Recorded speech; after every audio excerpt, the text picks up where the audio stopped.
Subscribe करें और bell दबाएं ताकि कोई खबर रह न जाए।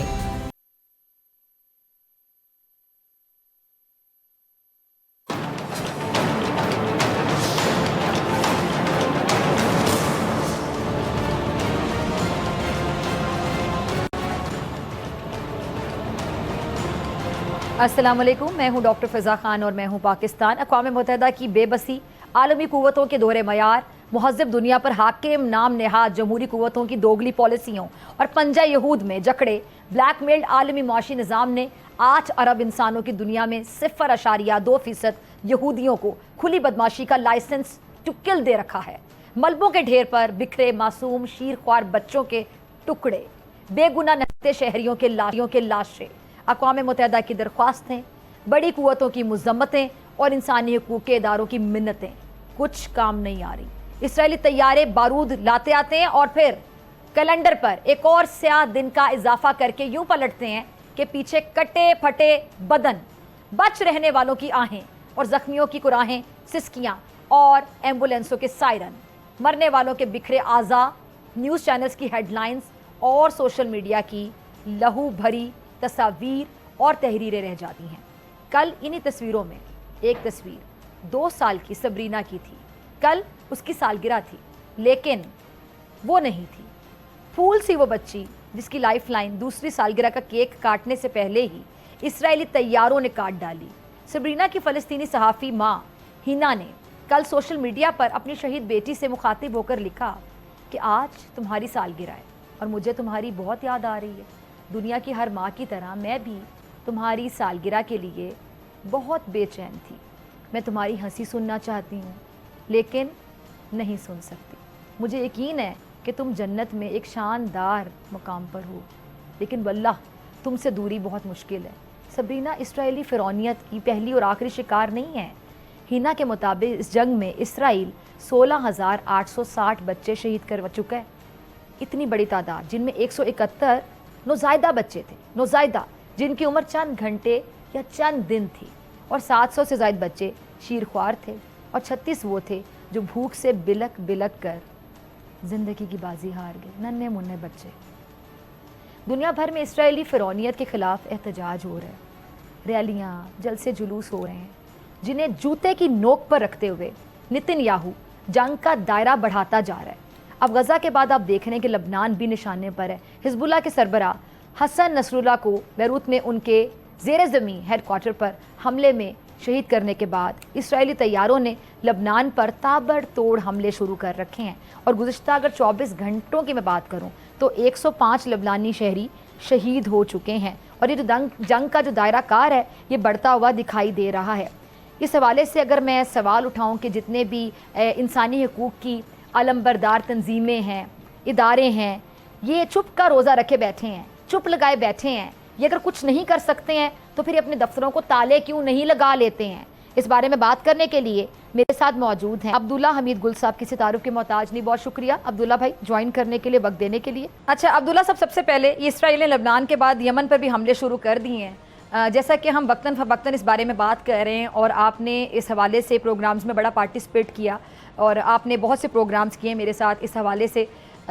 हम शुरू से बात कर रहे थे कि ये जो जंग है अभी बढ़ती चली जाएगी, इसका दायरा कार बढ़ता चला जाएगा और हम खुदा ना खास्ता का लफ्ज़ हमेशा इस्तेमाल करते रहे, लेकिन आज ये दायरा बढ़ता हुआ दिखाई दे रहा है। खुदा ना खास्ता इससे आगे भी ज़्यादा दिखाई देता है।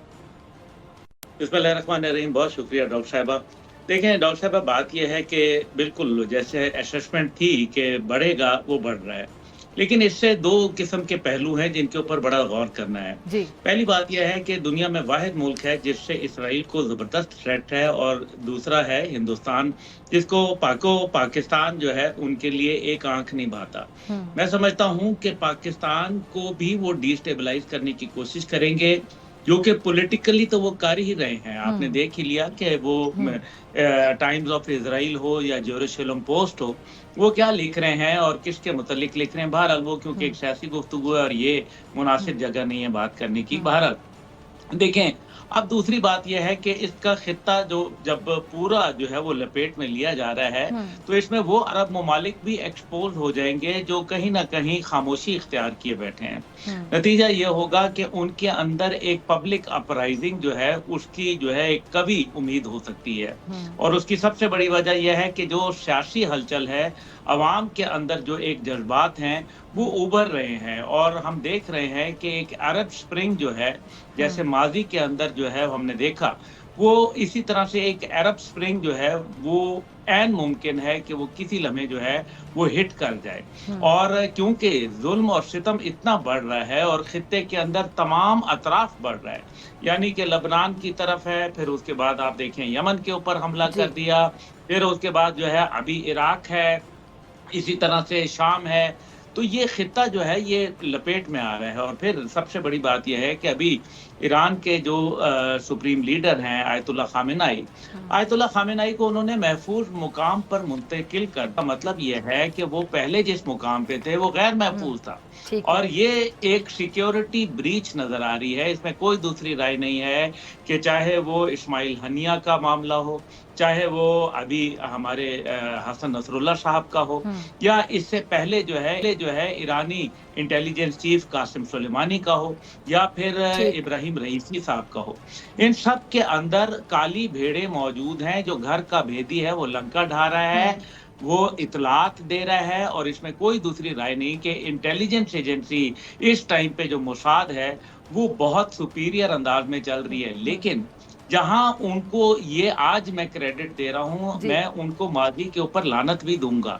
उसकी वजह यह है कि माजी के अंदर जो जब 7 अक्टूबर 2023 को हमला हुआ तो उस टाइम पे मोसाद जो है वो क्या सो रही थी? क्या मोसाद को इल्म नहीं था? इसका मतलब यह है कि मोसाद ने अपनी माजी की जो उनकी कमियां कोताहियां थी उनसे सबक सीख के वो अब आगे बढ़ रहे हैं, और ये है लम्हे फिक्रिया, क्योंकि वो ये चाहते हैं कि पूरे खित्ते को किसी तरह से लपेट लें, और वो तमाम ममालिक जो उनके खिलाफ किसी न किसी सूरत में मज़ाहमियत का किरदार अदा कर रहे थे उनको एक ही दफा में जो है वो, क्योंकि उनको इस टाइम पे सिफारती, सियासी और उनको जो डिफेंस के हवाले से और इसी तरीके से उनको मुआशी ये जो मदद है ये मगरिब उनको दे रहा है, बिलखसूस अमेरिका उनकी पूरी पुश्त पे खड़ा हुआ है। अब अमेरिका जो है जब पुश्त पे खड़ा है तो इसका मतलब है कि वो तमाम मामलात जिसका जिक्र मैंने पाकिस्तान से शुरू किया, हम वल्नरेबल हैं और हमारी लीडरशिप को एक्स्ट्रा ऑर्डिनरी मेजर्स लेने चाहिए अपनी सिक्योरिटी के लिए। लेकिन साथ ही साथ इसराइल ये चाहता है कि वंस एंड फॉर ऑल वो एक ऐसा ऑपरेशन करे जिसमें ईरान और उसके जो इलाके के अंदर जो उसका इन्फ्लुएंस्ड एरिया है उसको बिल्कुल या तो ख़त्म कर दे या इस हालत पे ले आए कि उनकी जो मिलिट्री कुव्वत है वो एक काफ़ी अरसे तक सर उठाने से जो है वो काबिल ना रहे। अब जो दूसरी तरफ एक तरफ हम देखते हैं कि लोग कहते हैं कि जी ईरान के ऊपर ये होगा और ईरान हमला कर देगा, सुर्ख झंडा लहरा दिया, ये अंगूठी पहन ली, वो अंगूठी पहन ली, ठीक है मैं मान रहा हूँ, लेकिन लगता यह है कि ईरानी जो कुव्वत है वो शायद इस काबिल अभी नहीं है कि वो जो टेक्नोलॉजी उनके पास है। आपको याद होगा कि जब सीरियन एयरफोर्स के साथ मामला हुआ था इसराइल का, तो उनकी आधी एयरफोर्स उन्होंने फारिग कर दी थी और पाकिस्तानी पायलट्स थे जिन्होंने जाके उनको रेस्क्यू किया था और F-16 जो है वो गिरा दिए थे। तो मैं ये समझता हूँ कि जो उनकी टेक्नोलॉजी है वो शायद इसको इजाजत नहीं देती कि वो इस टाइम पे कोई बड़ी जंग बिलखसूस बूट्स ऑन ग्राउंड जो है उसके लिए वो काम कर सके। यानी अब्दुल्ला भाई आपकी बात से मैं कंक्लूड कर सकती हूँ कि जो इसराइल जो है वो पहले की तरह जनूबी लबनान में अपनी जो फौजें हैं वो अभी फिलहाल दाखिल नहीं करेगा। जी बिल्कुल, देखें नहीं महदूद अंदाज में वो दाखिल कर सकता है, लेकिन प्रॉपर अगर जंग जी देखिए मेरी बहन, मसला ये है कि इस टाइम पे हमने देख लिया ना, एक आलमी अदालत जो है उसने दहशतगर्द करार दे दिया, उसने जो है इंसानियत हकूक के सल्ब करने के हवाले से इसराइल के जो प्राइम मिनिस्टर हैं बेंजामिन नेतन्याहू उनको बता दिया कि वो एक कॉन्विक्ट हैं। उसके बावजूद यूनाइटेड नेशन के फोरम पे उनको तकरीर करने देना मेरे ख्याल में ये इंसानियत की भी तज़ीक है और यूनाइटेड नेशन के लिए तो शर्म से डूब मरने का मकाम है ही, लेकिन साथ ही अच्छा, साथ उसमें साथ अगला हिस्सा भी जरा ऐड कर लेते हैं ना कि जो हमारी तरफ से एक रिएक्शन दिया गया, बड़ा अच्छा रिएक्शन था, बॉयकॉट किया गया, उसमें भी मैं आपका कमेंट चाहूंगी। देखिए, हमारी तरफ से बहुत अच्छा रिएक्शन था, बॉयकॉट करना चाहिए था, लेकिन वो लोग सवालिया निशान उन पे उठता है जो वहां बैठे रहे। मसला ये है कि चलिए, यूनाइटेड हमने नेशन किरदार के अदा जरिए किया ना, हम एक मुस्लिम मुल्क हैं और हमने अपना किरदार अदा कर दिया पाकिस्तान ने कि हमने बॉयकॉट किया।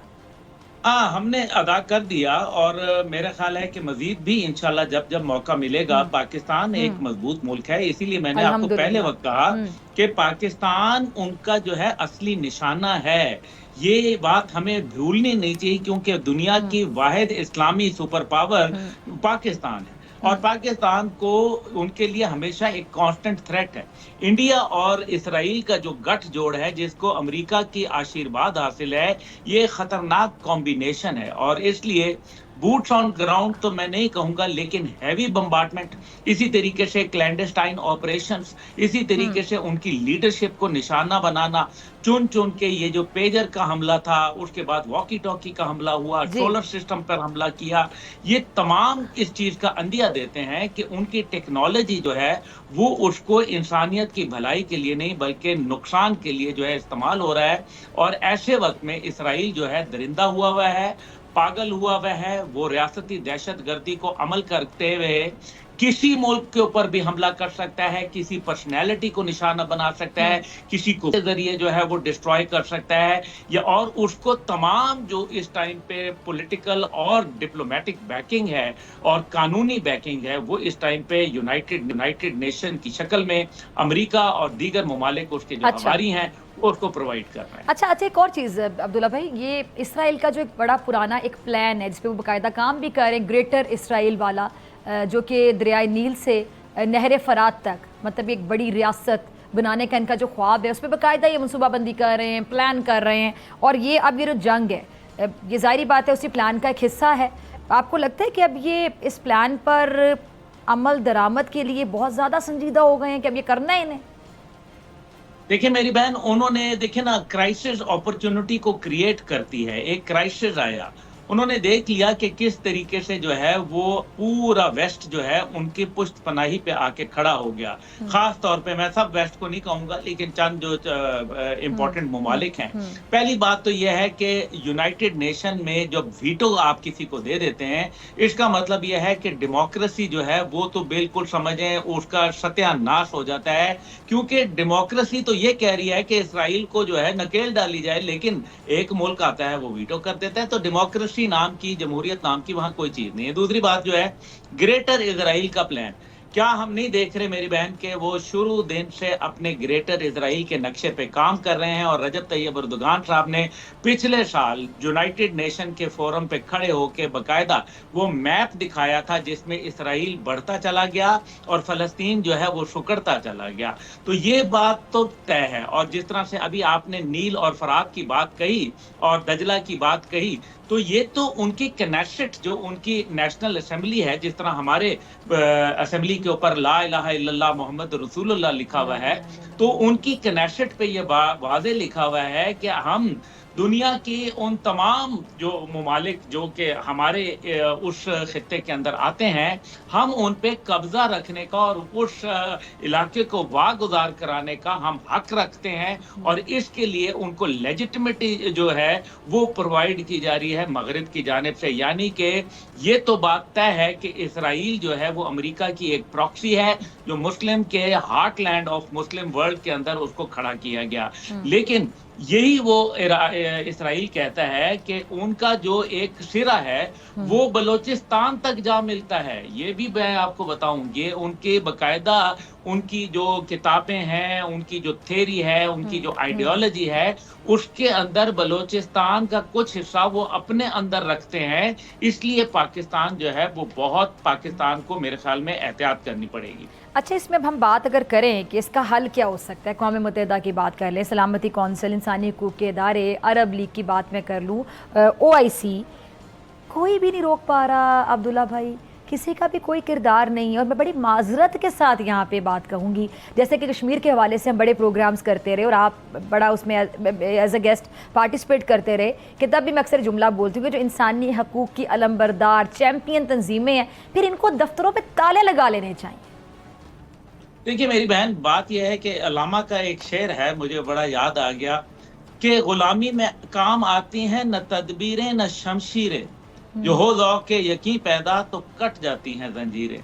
कोई अंदाजा कर सकता है उसके जोरे बाजू का, निगाहे मर्द मोमिन से बदल जाती हैं तकदीरें। जब आप फैसला कर लेंगे एक हो मुस्लिम हरम की पासबानी के लिए, नील के साहिल से लेके ताबे खाके काशगर, तब आपको पता चलेगा कि इत्तेहाद जो है वो वाहिद चीज है। अंग्रेज की जो थ्योरी है वो डिवाइड एंड रूल पे चलती है, और जो मुसलमान की थ्योरी है वो इत्तेहाद उम्मत के ऊपर चलती है, वातासिमु बिहब्लिल्लाह है जमीअन वला तफर्रकू के ऊपर चलती है।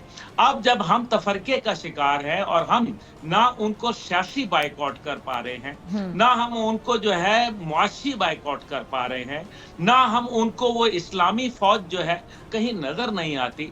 आज ओआईसी का फोरम जो है वो एक तमस्खर बन के रह गया। आज जो है इंसानियत का जो दरिंदगी जो खेल जारी है, इंसानियत सोच मजालिम जा रहे हैं, छोड़ दें इसे कि वो मुसलमान है या कौन है, लेकिन वो इंसान है। औरतें, बच्चे, बूढ़े, डायन भी जो है वो 7 घर छोड़ के जो है हमला करती है। ये तो वो डायन से भी जो है वो बदतर और अब्दुल्ला भाई 17,000 बच्चे हैं जो शहीद हुए हैं, तकरीबन 17,000। देखें 17,000 बच्चे जो है वो शहीद हैं, और इससे कहीं ज्यादा तादाद बढ़ती नजर आ रही है। अभी जो यमन है उसको हमने नहीं मिक्स किया। इसी तरीके से हमने जो दरमियान में दीगर इलाके हैं, खास तौर पे लबनान के अंदर और सीरिया के अंदर जो इनकी clandestine covert and overt operations चलते रहते हैं, उन सब के ऊपर हम बात करने से क्यों काशिर है, मुझे ये नहीं समझ आती। अहम सवाल, खतरनाक है, अहम सवाल, खतरनाक है। ठीक है, आप एक अहम सवाल छोड़ के जा रहे हैं। बहुत शुक्रिया अब्दुल्ला साहब आपका वक्त देने के लिए। मुलाकात होगी ब्रेक के बाद।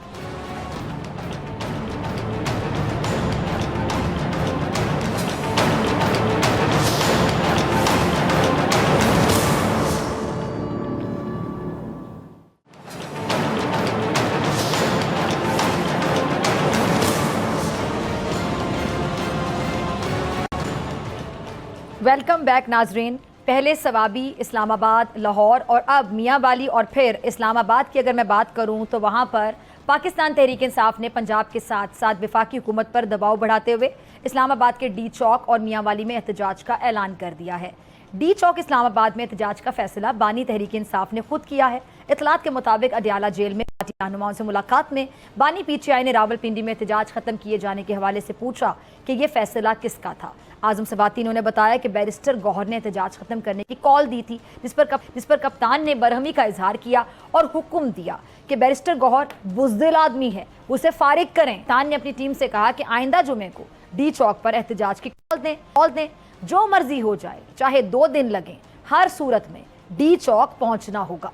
ये भी कहा कि मेरे और अवाम के दरमियान कोई गलत फहमी नहीं है, अवाम फैसला कर चुकी है, क़यादत अपना फैसला कर ले। और जेल की 4 दीवारी से बाहर आने वाली इस खबर ने यह बात वाज़ेह कर दी कि कप्तान सियासी दर्जा हरारत किसी भी तरह गिरने देने के हक में नहीं है। वो नहीं चाहते कि हुकूमत महंगाई में कमी और माशी सूरत हाल में बेहतरी को कैश कराए। और इसके साथ ही आज एक बड़ी खबर, पंजाब इलेक्शन ट्रिब्यूनल केस में सुप्रीम कोर्ट की जानिब से लाहौर हाई कोर्ट का फैसला कलअदम करार देना है। चीफ जस्टिस काजी फायजीसा की सरबराही में 5 रुकनी बेंच ने इलेक्शन कमीशन की अपील पर समाअत के बाद फैसला महफूज किया था। आज ये फैसला 5-0 से आया है, जिसमें अदालत ने लाहौर हाई कोर्ट के सिंगल बेंच का 12 जून 2024 का फैसला कलअदम करार दिया। लाहौर हाई कोर्ट ने 12 जून को पंजाब इलेक्शन ट्रिब्यूनल्स की दरख्वास्त पर फैसला सुनाते हुए पंजाब में 6 ट्रिब्यूनल्स तश्कील दिए थे और जजेस की तैनाती का नोटिफिकेशन भी जारी किया था। इस फैसले से मुस्लिम लीग यकीनी तौर पर खुश होगी, और क्यों होगी ये हम जानने की कोशिश करेंगे। स्टूडियोज में मेरे साथ मौजूद हैं मुस्लिम लीग नुमा इख्तियार वली साहब, बहुत शुक्रिया ज्वाइन करने के लिए, और सेनेटर हुमायूं मोहम्मद साहब पीटीआई से हमें ज्वाइन करने। सर आपका भी बहुत शुक्रिया वक्त देने के लिए। सर सबसे पहले फैसले से आप लोग खुश हैं, इस पर कॉमेंट कर दें, फिर मैं हुमायूं साहब पे चली जाती हूँ। Thank you very much doctor साहब। देखिए फैसला तो सुप्रीम कोर्ट की तरफ से जो भी आए हमने मानना ही होता है सुप्रीम कोर्ट के फैसले। ठीक है। जो लोग इलेक्शन ट्रिब्यूनल्स में जाना चाहते हैं शौक से जाएं, बिल्कुल जाएं। हम भी चाहते हैं कि इलेक्शन ट्रिब्यूनल का जो सिस्टम है वो इतना पायदार होना चाहिए, इतना मज़ेदार होना चाहिए कि उसमें किसी को फिर शक व शुबा ना रहे। तो आई थिंक कि आज का जो फैसला है इससे लोगों की सुनवाई भी होगी और जो इलेक्शन कमीशन पर और ट्रिब्यूनल्स पर उंगलियां उठती हैं मेरे ख्याल में वो अब नहीं उठेंगी। ठीक है जी, चलें। इससे अच्छे फैसले ठीक सामने है आएंगे। डॉक्टर साहब, आप इस पर अगर कोई कमेंट करना चाहें तो ज़रा कर दीजिएगा, फिर मैं आपसे इसके हवाले से सवाल पूछना चाहूँगी। बिस्मिल्लाहिर्रहमानिर्रहीम। इय्याका नाबुदु व इय्याका नस्तईन। ये इख्तियार वली साहब बिल्कुल सही कहते हैं कि सुप्रीम कोर्ट के जो भी फैसले होते हैं ये मानते, सिवाय उन फैसलों के जो इनके हक में ना जाए। मिसाल के तौर अभी रिसेंटली जो रिजर्व सीट्स के लिहाज से जो फैसला आया है वो ये लोग सुप्रीम कोर्ट के फुल बेंच का फैसला है वो ये नहीं मान रहे।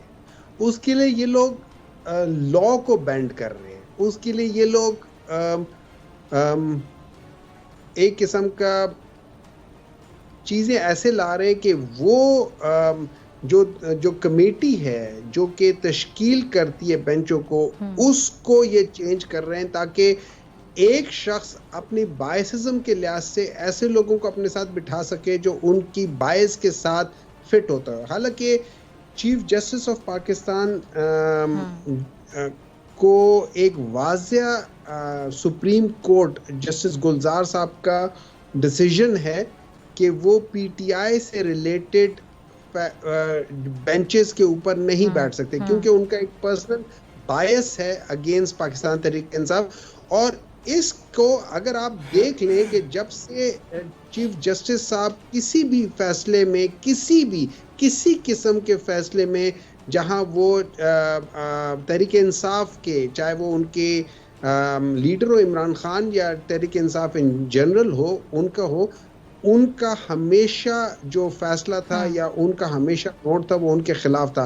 तो उनकी एक पर्सनल बायस तो टोटली नज़र आती है। फिर उसके बाद फिर हम एक दो ऐसे और जजेस को भी लेकर आते हैं, जैसे अभी उन लोगों ने ये आर्टिकल 62, 63A के लिहाज से जो किया, उसमें जिन लोगों को कहा उनमें से 2 लोग तो ऐसे हैं कि उन्होंने ऑलरेडी अपना फैसला तहरीरी पिछले जजमेंट में सुनाया हुआ था, उनको उसमें डाल दिया। फिर उसके बाद उन्होंने एक ऐसे एक और बीच में डाल दिया था कि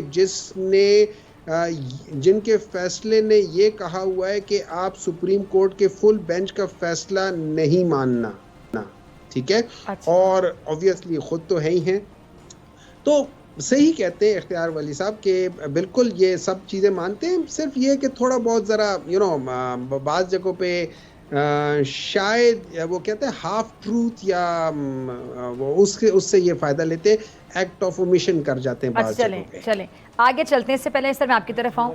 जी कर दें। देखिए डॉक्टर साहब, असल में ना आपके मुंह को भी अपनी मर्जी के फैसलों की जो है ना लत लग गई है।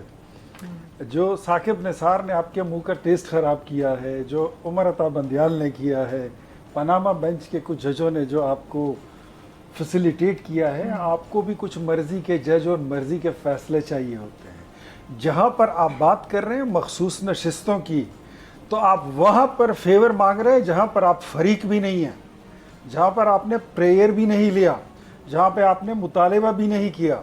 और एक बेंच, ये तो 10 रुकनी है, अगर ये 100 रुकनी भी हो तो मुझे ये बताइए, आप एक जी शऊर इंसान हैं, माशाल्लाह पढ़े लिखे हैं, आप तो डिग्री भी है आपके पास, तो मुझे ये बताइए कि जब ऐसे हालात हों कि जिसमें आप फरीक ना हो, जो आपने मुतालिबा नहीं किया और कहता है कि ना ये सलीमुल्लाह की ना कलीमुल्लाह की, ये सारी सीटें दे दो डॉक्टर साहब को, तो ये कोई इंसाफ है?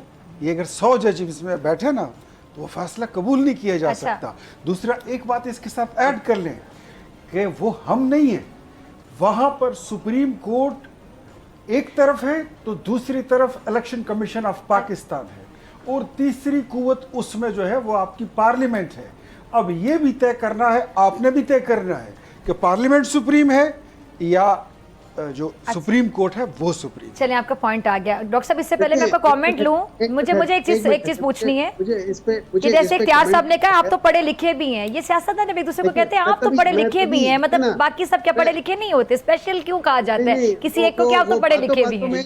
ये लाइटर नोट पे पूछ रही हूँ मैं, लाइटर नोट पे ही कहता हूँ, ये डॉक्टर साहब अक्सर कहते हैं। डॉक्टर साहब ये जरा कमेंट्स, जी जी देखिए, चले उनकी बात करें, सुन लेते, मेरी बात करनी इंपॉर्टेंट है, उनका जवाब इंपॉर्टेंट है। जी सर देखिए, सुन लेना, वो बातों बातों में सच कह गए कि जी हम पढ़े लिखे हैं और वो नहीं है। अब मैं थोड़ा सा वो पढ़े लिखे होने का फायदा उठाते उन्होंने अपना जवाब दे दिया सर, ठीक ना। अब मैं बात बता देता हूँ, सिंपल सी बात है। देखिए, इसराइल वो सबसे पहले तो मैं करेक्ट कर लूँ, पाकिस्तान तहरीक इंसाफ वाज रिप्रेजेंटेड, जो हमारी वुमेन प्रेसिडेंट हैं वो उधर थी, वो प्रेजेंट, और उनको प्रेजेंट कर रहे थे, लॉयर प्रेजेंट कर रहे थे। तो ये मत कहें कि हमारी प्रेजेंटेशन नहीं थी उस जगह पे। नंबर 2, मसला इस चीज का नहीं था कि केस क्या हो रहा था, मसला जो टर्न हुआ है वो इस बात से हुआ है कि मैं, सुन लेना इख्तियार साहब, सुन चलिए आप इस पे कमेंट कर दीजिए, पहले जरा कंप्लीट कर लें। मसला इधर से स्टार्ट हुआ था कि जब इलेक्शन कमीशन से पूछा गया कि आपने पाकिस्तान तहरीके इंसाफ को as a political party contest करने से क्यों रोका। नंबर 2, आपने उनके कैंडिडेट्स को आज़ाद क्यों डिक्लेयर किया। इलेक्शन कमीशन ने कहा क्योंकि चीफ जस्टिस साहब का जजमेंट थी, ठीक, उस बेसिस 13 जनवरी की जजमेंट पे ये कहता है, जिसपे चीफ जो जस्टिस साहब है उन्होंने खुद कहा कि आपने मेरे फैसले का गलत मतलब क्यों निकाला। मैंने कब कहा था कि चलिए, अगर आपकी डिस्कशन कंप्लीट होगी आप दोनों की, मैं आगे बढ़ना चाहती हूँ। सर, हमारे पास टोटल 20 मिनट है, इसमें से आधा टाइम गुजर गया है। दोनों मेहमान मेरे साथ मौजूद हैं, आपसे मुलाकात होगी ब्रेक के बाद।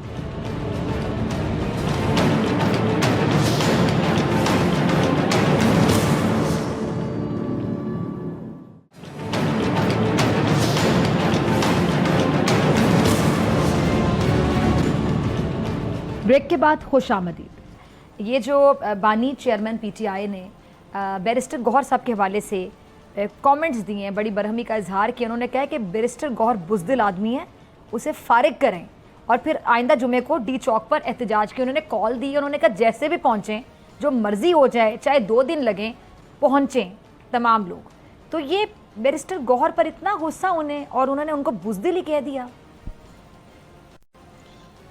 देखिए, इस तरह है कि थोड़ा सा अगर आप देखा जाए तो एहतजाज आप करते हैं उस वक्त तक जब तक आप अपनी मंजिल पे ना पहुंच जाएं। उससे पहले, मंजिल पे पहुंचने से पहले अगर आप एहतजाज को, लेट्स सपोज मैंने आपके जो बोल की जो बिल्डिंग है उसके बाहर आके एहतजाज करना है, लेकिन मैं ब्लू एरिया के करीब पहुंचूं, मैं वहां से एहतजाज को कहूं कि जी मेरा रिकॉर्ड हो गया एहतजाज, मैं वापस जा रहा हूं, that is not right. Practically, politically it is not the right thing to do. ठीक है, मुझे वहां पहुंच कर, अगर आपने मुझे रोकने की कोशिश की, मैं कहीं ना कहीं से वहां पहुंच के एहतजाज करूं, उस जगह पे करूं, आधा पौना घंटा करूं, और उसके बाद फिर मैं कॉल ऑफ कर लूं तो कर लूं, ठीक है ना, दैट्स फाइन।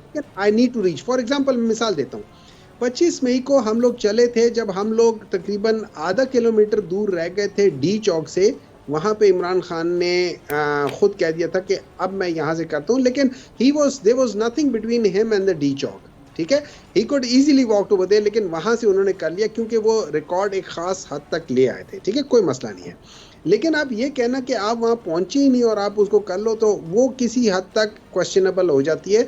उसके बेसिस पे वो कप्तान है, वो मुझे स्लिप पे खड़ा करते हैं, मुझे स्लिप से हटा के कहीं और कर लेते हैं, मैं स्लिप के लिए डाइव मार नहीं सकता तो मुझे उठा के कहीं और कर लें। वो कहेंगे कि यार हुमायूं, तुमसे डाइव नहीं लगती, तुम डरते हो, तुम उधर जाके बाउंड्री पे खड़े हो जाओ या फलानी जगह पे खड़े हो जाओ जहाँ पे कैचेस कम आते हैं, तो फेयर एनफ वो कर सकते हैं।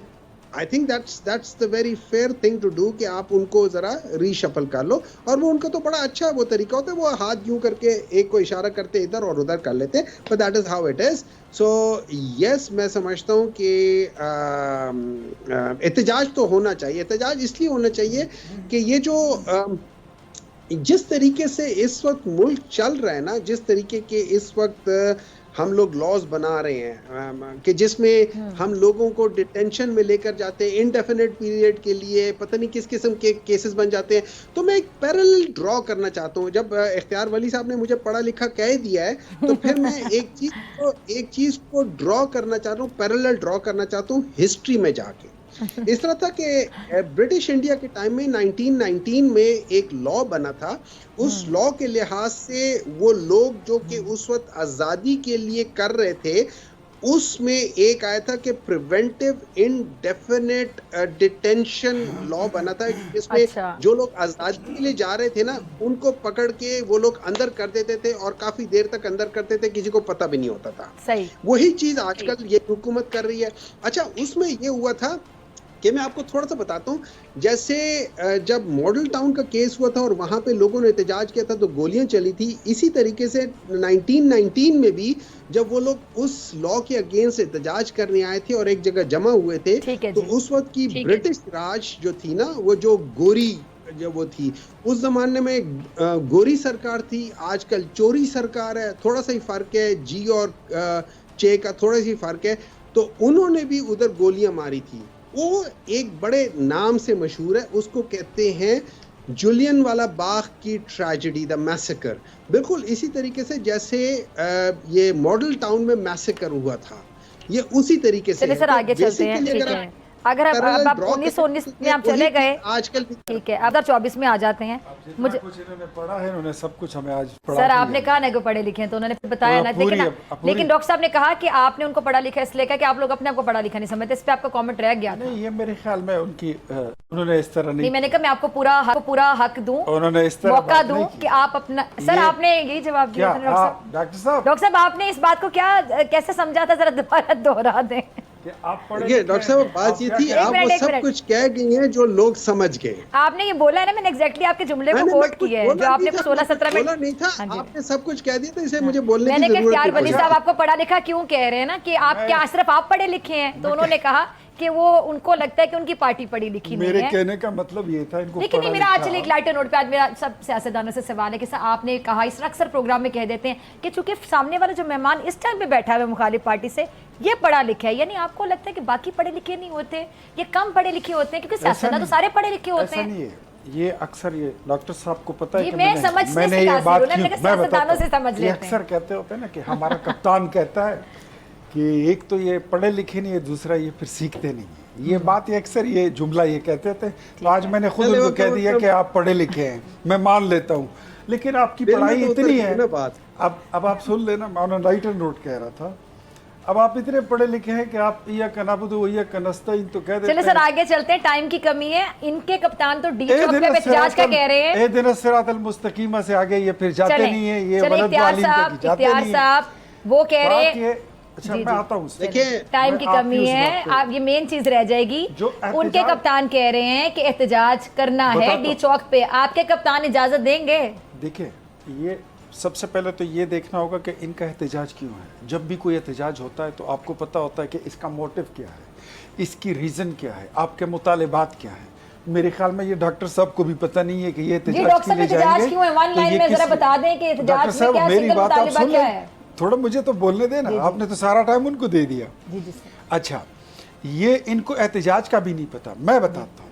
इनका वाहिद मुतालिबा जो है वो ये है कि किसी तरीके से आप हमारे लीडर को छोड़ दें और सारी ज़मानतें भूल जाएं, सारी अदालतें भूल जाएं, सारे मुकद्दमे भूल जाएं और ऐसे ही हमारे हवाले कर दें। ये कोई किराने वाले की दुकान है, ये नन्हे की दुकान है, किस तरह होता है? और हम कोई बच्चे लगते हैं आपको कि हम आपके जलसों से डर जाएंगे? इस डी चौक में हमने आपको 126 दिन बर्दाश्त नहीं किया था, आप फिर भी आ जाएंगे, हम आपको रास्ता भी दे देंगे। लेकिन अगर आपका ये प्रोग्राम हुआ कि आप यहाँ पे धमा चौकड़ी करेंगे और आप महीनों बैठे रहेंगे, तो नेवर, इस तरह कभी भी नहीं होगा, कभी हो ही नहीं सकता। और ये बात भी आप जहन नशीन कर लें डॉक्टर साहब कि 5वीं बार जो लोग हुकूमत में आते हैं ना, वो बच्चे नहीं होते हैं, उनको प्रेशर सस्टेन करना भी आता है, उनको डील करना भी आता है। और हम इतना समझते हैं कि अब आपको किस तरह डील करना है, बिकॉज हमारे आप लोग कैसे डील करेंगे? इख्तियार साहब कैसे इख्तियारात इस्तेमाल करेंगे, क्या करेंगे? पुलिस को बुलाएंगे? देखिए ये सारा काम लॉ एंड ऑर्डर, गिरफ्तारियां अमल में आएंगी। देखिए लॉ एंड ऑर्डर को कंट्रोल करना, रोडों को खुला रखना, पब्लिक प्रॉपर्टी को तो वो तो प्रोटेक्ट फिर सिंपैथी रखना। वोट उनको फिर मिल जाएगा, लेकिन जारी बात है सिटिंग गवर्नमेंट की भी जिम्मेदारी। वोट में अभी जो है पड़े हैं, अभी 4.5 साल पड़े हैं, जब इलेक्शन आएगा फिर देखी जाएगी। ये 4.5 साल ये ऐसे ही ख्वार होते रहेंगे। अच्छा, वैसे कभी टेन्योर इधर मुकम्मल जलसा होता होगा। देखते हैं आप, क्योंकि पीटीआई ये वाले तो- दावे करते हैं कि आप अच्छा, लोगों की हुकूमत डॉक्टर आज साहब, गई कल गई, डॉक्टर साहब और पीपल्स पार्टी जो कि आप लोगों की इत्तेहादी है, और आप वो अलग बात है वजारतों का बोझ उन्होंने नहीं, आईनी ओहदे उनके पास है, लेकिन बिलावल साहब आज भी देखिए- गिले शिकवे कर रहे थे, मतलब हुकूमत पे तनकीद करते हैं पीपल्स पार्टी वाले। डॉक्टर साहब अगर एमके उस गिले पे- शिकवे कर रही, उन्होंने कहा हम तो इस्तीफा दे देंगे, कोटा उस पे सिस्टम भी वाली है। बात पे उन्होंने शायद बात की है। तो मुझे बताएं कि मैं उस पे भी आता हुकूमत ब्लैकमेल तो हो रही है ना अपने इत्तेहादियों से, नहीं हो रही। अगर बैकफुट पे चले जाते हैं वो ये मैं तो- बताता हूँ। ठीक है। एक तो जो इनका एहतजाज का तरीका है, या जिस तरह ये एहतजाज करते हैं, जो इनके मकासद है, वो तो कभी पूरे होने वाले नहीं हैं। ठीक है। नंबर 2, जिस इंटेंशन से ये आ रहे हैं, ये अपने मामलात को और अपने जो मूवमेंट है उसको ये ठीक है। मोमेंटम देने के लिए अपनी कोशिश ठीक है करते हैं, जी, अपने वोटर ठीक। को इंगेज कर रहे हैं। ठीक है।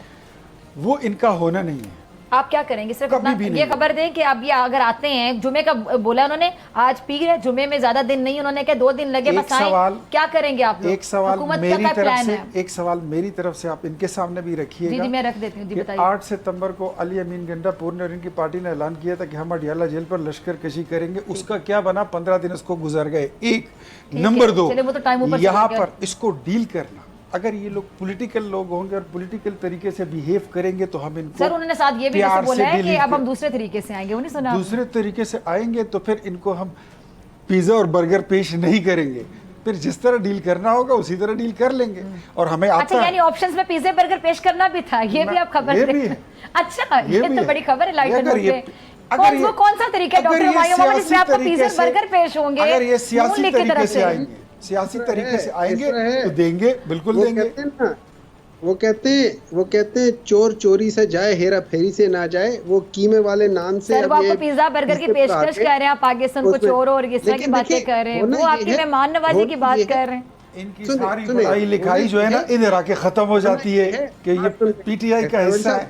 आपने प्रोग्राम के आगाज में डॉक्टर हुमायूं मोहम्मद की तारीफों के पुल बांध दिए कि आप पढ़े पुल लिखे नहीं। हैं। अब आपने 20 मिनट की, शायद ये हमारा 20 मिनट का सेगमेंट है, 20 मिनट के अंदर अंदर आपने बदकिस्मती उनकी से- तनकीद शुरू कर दी। बदकिस्मती से 20 मिनट में उन्होंने प्रूव यानी कर 20 दिया। मिनट में हम अपनी राय कर अब मुझे दिए। शक हो रहा है कि इनकी डिग्री जो है वो चेक करनी पड़ेगी कि तालीम याफ्ता सही चेक है कर कि लो। नहीं। इनके वो पास भी- धराधम देखिए, उन्होंने खेल कितने- वाली उन्होंने बड़े दिल से कहा डिग्री कि आप है, चेक ये कर मुझे लें। देखना उन्होंने कहा चेक कर मैंने लें। भी वो चेक करनी पड़ेगी। डॉक्टर साहब मैं मैंने भी आपको बुलाऊंगा इंग्लिश उस पे, लिटरेचर में, मैंने वो भी भी देख इंग्लिश लेंगे, लिटरेचर लेकिन में फिक्शन में आपके पढ़ा है। लफ्जों से वो जो तालीम की खुशबू है ना वो नहीं आ रही है, वो आनी चाहिए। सर जी, मैं आप भी- जिस जो देखिए जी, जो असल जो में- जो जो असल में- एक बात आपको चले छोड़े, अख्तर अली अपने साहब, मुद्दे की अख्तर बात अली पे साहब, आते हैं। डॉक्टर साहब अख्तर खैर अली से साहब, आए, एहतजाज करें, पॉलिटिकल पार्टी की अख्तर तरह अली साहब, वेलकम करेंगे, लेकिन अगर अली साहब, आपने फिर वही वो मूंछों वाला आप स्टाइल, लोगों की वो तरह- शक्ति कपूर वाला आप स्टाइल, लोगों की तरह- टांग के ऊपर टांग रखेंगे और ट्रक के ऊपर बैठ कर आएंगे, तो यकीन करें कि आपको पता लग जाएगा कि जो लोग 5वीं बार हुकूमत में आए हैं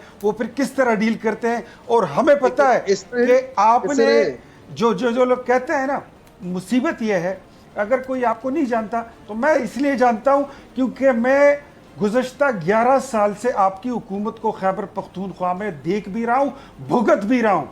वो सूबा Good. जो ईमानदारों के हाथ लग गया है वो दिन ब दिन कर्जों में डूब रहा है। वहां की यूनिवर्सिटियां बंद हो रही हैं, वहां के स्कूल सर, डॉक्टर बेचे जा रहे हैं और वहां पर दिन ब दिन एक चीज डॉक्टर हुमायूं का लास्ट कमेंट। अरब रुपए से मैं देखिए, 1200 मुझे अरब रुपए का disadvantage सूबा अच्छा डॉक्टर हुमायूं का लास्ट, डॉक्टर हुमायूं साहब आपका लास्ट और कमेंट, आप मेरे क्लोजिंग की तरफ। ईमानदार लोग डॉक्टर साहब मुझे हैं। आपका लास्ट कमेंट चाहिए, मेरे क्लोजिंग की तरफ जाने। जी आधी सिर्फ- आयतें पढ़ते हैं और आप कहते हैं हम पढ़े मैं लिखे हैं। सिर्फ हम्बली ये कहता हूँ कि मैं भी ग्राउंड टू अर्थ टाइप का बंदा हूँ। बात खत्म।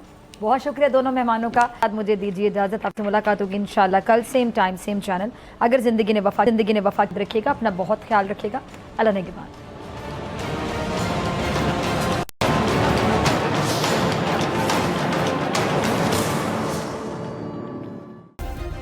सब्सक्राइब करें और बेल दबाएं ताकि कोई खबर रह न जाए।